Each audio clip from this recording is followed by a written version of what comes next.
4월 6일 하나님의 말씀을 함께 묵상하겠습니다. 오늘은 요한복음 16장 1절에서 15절의 말씀으로 함께합니다. 모르는 게 약이라는 말이 있습니다. 어떤 일들은 그저 모르고 지나치는 것이 낫다는 말이죠. 누구라도 세상 모든 일을 다 알 수도 없고 혼자의 힘으로 다 해결할 수도 없습니다. 풀리지 않는 문제를 붙잡고 끙끙거리느니 차라리 모르고 사는 편이 나을 수도 있죠. 당장은 근심거리이지만 시간이 지나면 어떻게든 해결될 문제라면 잠시 신경을 끄고 내버려두는 것이 지혜일 수도 있습니다. 그러나 생명을 살리고 죽이는 결정적인 문제에 있어서는 모르는 것이 결코 약일 수 없습니다. 내 몸에서 자라나는 암세포를 모른 척 덮어둔다고 해결되지 않으니까요. 오히려 문제를 더 키우고 마침내 도저히 감당할 수 없는 지경에 이르게 됩니다. 인생을 살다 보면 아무리 두렵고 아무리 어려운 문제라도 분명히 맞서 싸워야 할 때가 있습니다. 살기 위해 물러설 수 없는 도전이 있지요. 예수님께서 당신의 이름을 믿고 따르는 제자들이 죄악된 세상에서 미움받을 것이라 말씀하셨습니다. 예수를 믿는다는 이유로 손가락질 당하고 욕을 받을 것이라 하셨죠. 제자들을 더욱 괴롭게 했던 것은 정작 하나님을 제대로 알지 못했고 예수님을 알지 못했던 사람들이 오히려 하나님의 이름을 내세우며 믿음의 사람들을 죽이려 했다는 것입니다. 오늘 우리의 삶도 마찬가지입니다. 나에게 맡기신 십자가를 지고 예수님의 길을 따르는 삶을 살 때 죄악된 세상으로부터 미움을 받을 것입니다. 예수의 이름으로 말미암아 억울하게 공격받고 거센 핍박에 부딪히게 될 때도 있습니다. 거짓과 위선으로 점철된 삶을 살면서도 하나님의 이름을 내세우는 사람들이 교회 안에서 힘을 얻고 큰 소리치면서 참으로 예수님을 따르는 성도들을 밀쳐내려고 합니다. 우리 앞에 놓인 믿음의 도전들입니다. 많은 사람들이 예수를 믿으면 내 삶도 잘 되고 여러 문제들도 해결될 수 있으리라 기대하면서 기도합니다. 그런데 예수님께서는 믿음의 길이 결코 쉽지 않은 도전이 될 것이라고 말씀하십니다. 당장 닥치지도 않은 문제인데 인생 살다가 내가 알아서 경험하면 될 텐데 왜 굳이 먼저 말씀하셔서 마음을 무겁게 하시나 싶은 원망 어린 생각도 듭니다. 그러나 모르고 지나친다고 문제가 해결되지 않습니다. 오히려 예수님께서는 우리가 세상의 미움과 조롱, 핍박과 고난의 현실에 부딪혀 무너지지 않도록 하기 위해서 우리가 걸어야 할 믿음의 삶, 십자가의 길을 있는 그대로 분명하게 알리신 것입니다. 예수를 믿는다고 인생이 그저 편하기만 한 것이 아닙니다. 예수 믿는다고 고백하고 나니 삶의 모든 문제들이 절로 해결되는 것도 아니죠. 죄로 인해 타락한 이 땅에서 사는 동안 우리의 인생은 누구에게나 외로움이고 아픔이고 슬픔입니다. 믿음 안에 사는 삶 역시 도전의 길이고 고난의 길이죠. 그러나 잠시 헛된 정욕과 쾌락을 즐길지라도 결국 소망 없이 죽어가는 죄인의 길과 달리 하나님께서 함께 하시는 믿음의 길은 참된 평안의 길이고 형통의 길입니다.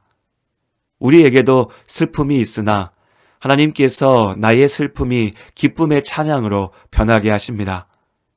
잠시는 도무지 답이 보이지 않는 문제에 부딪혀 힘겨워할 때도 있으나 하나님께서 모든 순간 내 손을 잡으시고 나아갈 길을 인도하십니다.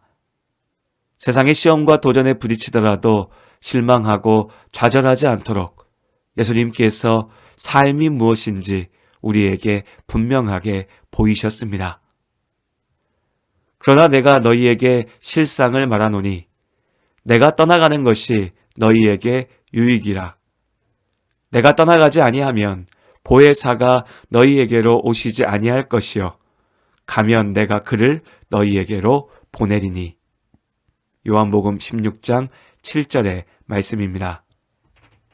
사람이 계속해서 미움받다 보면 어느새 그 마음이 주눅들게 됩니다. 모두가 아니라고 주장하면 어느새 내 마음에도 의심이 싹트게 되죠. 다들 저렇게 생각하고 사는데 내가 틀린 것은 아닐까? 꼭 하나님 말씀대로만 살아야 할까? 하나님 없이도 떵떵거리며 잘만 사는데 괜히 나 혼자서 의롭게 살겠다며 손해보고 있는 것은 아닐까? 이런저런 생각과 의심에 사로잡혀 있다 보면 어느새 세상의 유혹을 쫓아 죄악에 빠지게 됩니다. 결국 예수님께서도 십자가에서 죽으시고 실패하신 것이 아닌가 불안해하게 되죠. 그러나 예수님의 십자가는 실패가 아니라 성공의 시작이었습니다. 우리를 구원하시기 위한 하나님의 큰 일을 이루시는 과정이었죠. 그렇기에 예수님께서 세상을 떠나시는 것은 근심하고 두려워할 일이 아니라 하나님 나라의 소망 안에 기대해야 할 일입니다. 예수님께서는 남겨진 제자들을 버려두지 않으셨습니다. 보혜사, 우리를 지키시고 사랑하시는 성령을 보내셨죠. 성령께서 우리를 위한 하나님의 증인이 되십니다. 하나님의 큰 일을 알게 하시고 하나님 나라의 소망을 갖게 하십니다. 두려워하는 우리에게 성령이 위로가 되시고 의심하는 우리에게 성령이 분명한 증거가 되십니다. 예수님께서 약속하신 성령이 우리 가운데 오셨습니다. 진리의 영이신 성령 안에 의심과 두려움을 떨치고 하나님 나라의 평안을 누리는 복된 삶을 살아내는 우리 모두가 되기를 예수님의 이름으로 기도합니다. 허무한 시절 지날 때 깊은 한숨 내쉴 때 그런 풍경 보시며 단식하는 분 있네. 고와 같이 너희를 버려두지 않으리. 내가 너희와 영원히 함께하리라. 성령이 오셨네. 성령이 오셨네. 내 주에 보내신 성령이 오셨네. 우리 인생 가운데 친히 찾아오셔서 그 나라 꿈꾸게 하시네. 억눌린 자 갇힌 자 자유함이 없는 자 피난처가 되시는 성령님 계시네. 주의 영이 계신 곳에 잠자유가 있다네. 진리의 영이신 성령이 오셨네. 성령이 오셨네. 성령이 오셨네. 내 주에 보내신 성령이 오셨네. 우리 인생 가운데 친히 찾아오셔서 그 나라 꿈꾸게 하신대.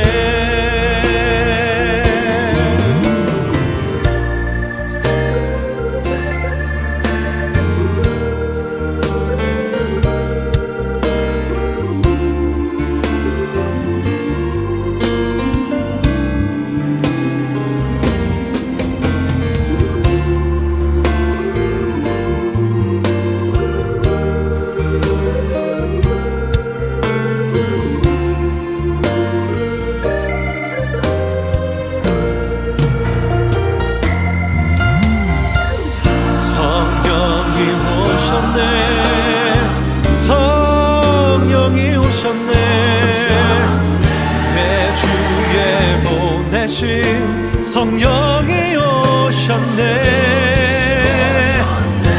우리 인생 가운데 친히 찾아오셔서 그 나라 꿈꾸게 하신대. 그